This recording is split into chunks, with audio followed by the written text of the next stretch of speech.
Bismillahirrahmanirrahim. Perkenalkan kami dari kelompok 4 kelas 12A. Perkenalkan saya Aisyah Nabilah. Saya Gaisana Syakira. Saya Najwa Kilajaripah. Saya Nela Janan Zahira. Berdirinya kami di sini akan mempresentasikan materi Bulughul Maram bab Qirad. Untuk itu, definisi Qirad dan hukum Qirad akan disampaikan oleh Teh Najwa Kilajaripah. Penanya saya persilahkan.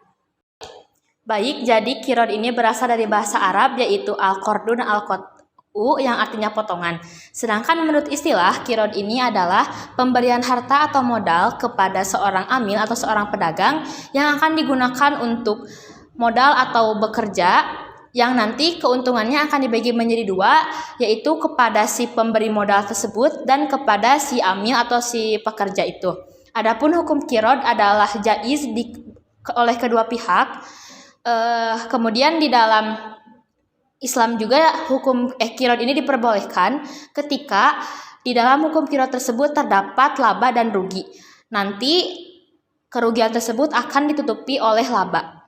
Syarat-syarat Qirad. Syarat-syarat Qirad ada 4. Yang pertama, harus menggunakan uang yang murni berupa dinar dan dirham. Lalu yang kedua, pemilik modal harus memberikan izin kepada amil atau pekerja dengan izin yang mutlak dan tidak dibatasi. Lalu yang ketiga, pemilik modal harus mensyaratkan kepada pekerja dari laba yang diperoleh setengah atau sepertiga dari seluruh laba. Lalu yang keempat, akad Qirad tidak boleh dibatasi waktu, seperti halnya Qirad dibatasi 1 tahun, 2 tahun, atau yang lain sebagainya.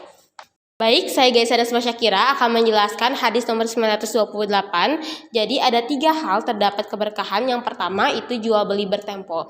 Yang kedua, memberikan Qirad atau memberi modal kepada orang lain. Dan juga yang ketiga, itu mencampurkan gandum dan syair untuk dimakan di rumah dan untuk tidak dijual belikan. Baik, saya di sini akan membahas istinbat hadis nomor 929, yaitu tentang syarat orang yang diberikan Qirad atau modal. Syarat orang yang diberikan Qirad atau modal ada 3, yaitu jangan menggunakan modal untuk barang yang bernyawa. Yang kedua, jangan membawanya ke laut. Dan yang ketiga, jangan membawanya ke tengah air yang mengalir. Jika seseorang yang diberikan Qirad melakukan salah satu syarat tersebut, maka dia yang menanggung modalnya tersebut.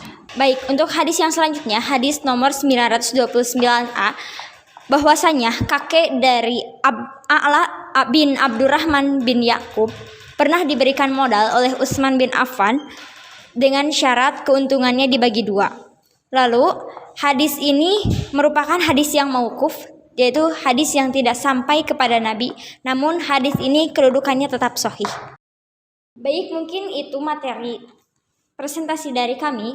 Mohon maaf apabila masih terdapat beberapa kekurangan. Wassalamualaikum warahmatullahi wabarakatuh.